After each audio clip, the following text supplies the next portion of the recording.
Okay. Questions for the student athletes? Go ahead. Ian Curtis with the battalion. Question for Pharrel. What does it mean to have such a big game? You know, your biggest game yet as an Aggie, especially against a Big Ten opponent, considering where you came from. I would say it means everything to me. These big games, just going out and competing. I would say all the guys love competing, so it means everything to us. Buzz, Bob Kravitz from Indy Monthly. What did you do to prevent Kaufman-Renn from getting the post touches that they wanted to get him? Well, Devin Johnson's our defensive coordinator and associate head coach. He works really hard at trying to figure out how to maybe change the rhythm and change the pace, change the catches of the opponent's best players. He's number 4 and number 3 are incredibly hard to guard, and they're worthy of all the attention they have received. And they put such stress on you. Their usage rate, I think 4 is 36% usage rate. Number 3 is 35% usage rate. That's 71%. And so that doesn't count the impact that number 2 has shooting 55% from 3. So I think our guys over this week were really good in preparation relative to coach's plan. And at times I thought we executed it really well. Our turnover rate was too high, particularly in the first half. That allowed them probably to play a little bit more in transition than we would like. But those 2 guys put pressure on you per possession, almost per pass. Okay, more questions from the players, please. Third row.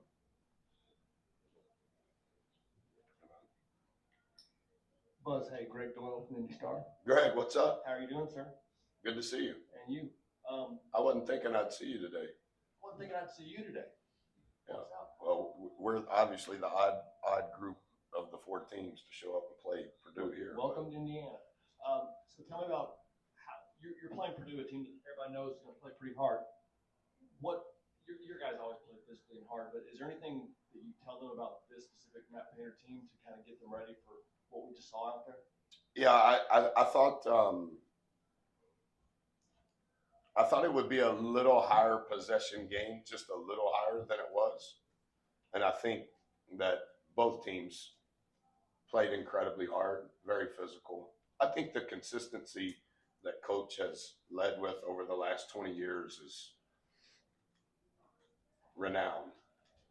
Not necessarily the results, just how he goes about his work on and off the floor. I have the utmost respect for who he is as a person and who he is as a coach. And I think that some of the guys on our team, Greg, that are probably basketball junkies are aware of Purdue's consistency during their basketball career. But I think that our coaches did a good job of presenting how good they are. 3 returning starters from the national championship game, 7 returners from the national championship game. And just what he's done, not just last year, in the 20 years he's been there, is phenomenal. He's a first ballot Hall of Famer for sure. Again, questions for the players? Steven Strimming, XL Sports. Zhuric and Pharrel, you guys, one thing that jumped out, I think, to everybody here was your communication skills on the floor. I saw it a little bit against Creighton. I thought it was a lot better tonight. Talk about how you guys manifest that between teammates, even the bench. You guys were all in the game talking to each other during the course of the game, which I think changed the game. Talk a little bit about that, please. I would say communication is who we are. We take a lot of pride in that. I think defense is what we would say makes our team go. So that's a big thing for us. Yeah, just to piggyback off Pharrel, I think that's just who we are. That's our foundation, and I think it was probably one of the best that we talking. This was the best game that we had, talking. So I feel like it's gonna get better and better from now. But that's something that we harp on and that we talk about every day on a day-to-day basis. Pharrel, Sam King from the Journal and Courier. You heard Coach talk about how hard it is to guard 3 and 4, and they feast on the short pick and roll. How did you take that away, and how hard was it to kind of defend that and disrupt it? I'd say it was hard because they're really good players, but we met them with our physicality first and foremost, and I feel like that was the key. Ian Kurtz with Italian question to Zhuric. 3-point shooting, really strong, especially in the first half. That's something over, the course of the season has been kind of up and down for y'all. What did it mean to really come out strong on that front? Yeah, it was really good. First half, I think just the confidence we have in each other, and from the staff as well. Just to shoot the ball. If it's open, if you open, shoot it. And we had a lot of open ones today, and they just failed. Pharrel, it's Kyle with Sports Report. What's it like coming into a place like this? Hostile crowd, big arena, neutral site, but how does this prepare you for the tournament? First of all, I'd say it was exciting, and I'd say playing a team, I think they're number 8 like this. It's what we're gonna see till we go into the tournament. I would say that would get us ready for our season and then postseason play as well. Last question for the players. Sir, complicated from AP broadcast. Talk about the toughness of this team to come into what is essentially a home game for Purdue. You go up by 12, but you're able to hold them off. What does that tell you about the toughness of the team? Really just our experience, from the games that we played. We played a lot of really good teams, and I think just our toughness. That's our identity. We harp on that every day. We talk about it every day, and you guys see it, when we play. So I think just sticking to our foundation and who we are is toughness. So when we come out during the game, that's what you'll see. Okay, we'll go ahead and dismiss the players, then open up the floor for a few more questions for Coach.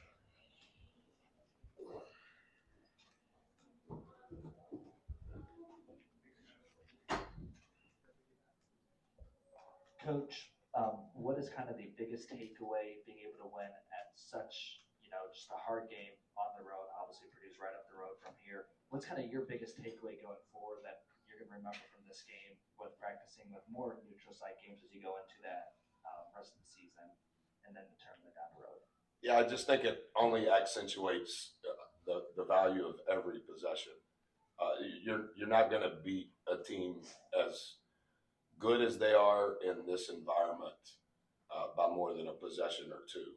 And I think the more you can understand the value of each possession and the more you can be comfortable in being uncomfortable, at least it gives you a chance. And as much as we can mimic any sort of component of that in our practice facility, it pales in comparison to Saturday afternoon at noon in front of 97% capacity for Purdue. Our scout team can't mimic their talent. We can kind of remotely go through their actions, but they've run 77 plays, different plays in the last 7 games. I mean, he's an offensive savant. And I think 3 is the highest assist rated player in the country, and 4 has a higher usage rate than 3. And so you can only watch it, talk about it, walk through it, write it, try to practice it, but you have to be comfortable that none of it's going to feel perfect. And I think our guys, through the schedule we played, through their maturity, through their experience, I think they're beginning to have maybe a little bit of peace in being uncomfortable. Buzz, right back here, Steve Strimming, Excel Sports. Go Creighton, Texas Tech to here. Do you think that your length of your team is a surprise to opponents? Because when you see it on TV, totally different than seeing it up close and personal. And talk a little bit about how these guys, I asked him a question at communication. You guys were dead on ball all night. You were helping out big time. I've never seen anybody play Kaufman-Renn that good. Thank you. Yes. A few things. I think we played Creighton the day before Thanksgiving, and then 3 days later, on our 7th day in Vegas, we played Rutgers, who causes similar problems You guys will see it, I guess, at some point later in the year. It's not a perimeter and a forward, it's two guards. And so it's a different sort of prep, but from a usage rate, it's similar. 2 days later, we're playing in the ACC Challenge against a very sound, fundamentally sound team on both sides of the ball. And then Texas Tech has some similarities in how potent they are offensively. I think a couple of things on the communication thing, none of it do I say with arrogance. I think when you're playing a team that has so many weapons and can beat you in so many ways, that if you think you can do it quietly, you have no shot whatsoever. And so one of the things that we practice, no matter who we're playing, and that starts the day after Labor Day, is communication is number one within our program. That's not just our players, that's everybody. That's our managers, that's our trainers. We try to make sure that the words may be different, but the language we speak has the same message. Because I think in these sorts of environments, if you are not loud and you're not attuned to the frequency that you speak, you'll get boat raced. Time for last questions for Coach. Yeah, how about this guy right here?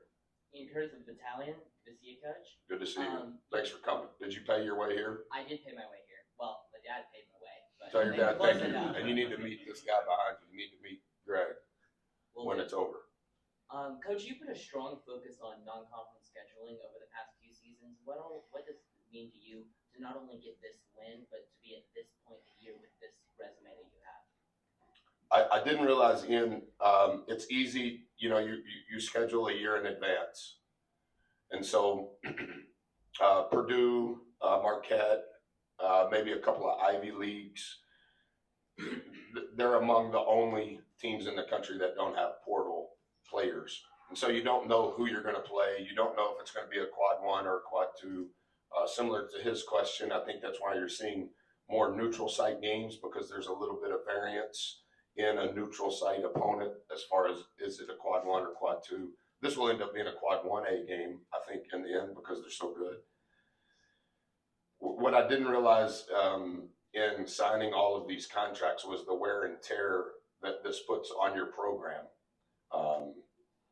Physically, that's easy to figure out, but the mental and the emotional fight that this takes, we're playing all over the country. We're playing less home games than we've ever played. We're playing less quad 4 games than we've ever played.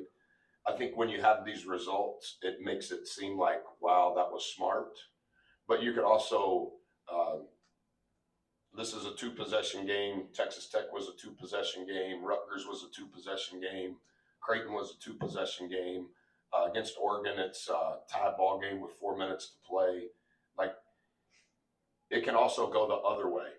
And when it goes the other way, numerically, you may be sound as it relates to a resume. But the wear and tear is genuine. And so, like, our off days have become manna from heaven, not just for the players, like everybody. Like, see you later, don't come to the facility, don't dribble a ball. If you need treatment, get ice from your refrigerator, because it's just a lot. And so to be in this position, we feel incredibly grateful because we understand how thin the margin is. Coach, want to thank you very much. You got on a nice jacket. Well, Did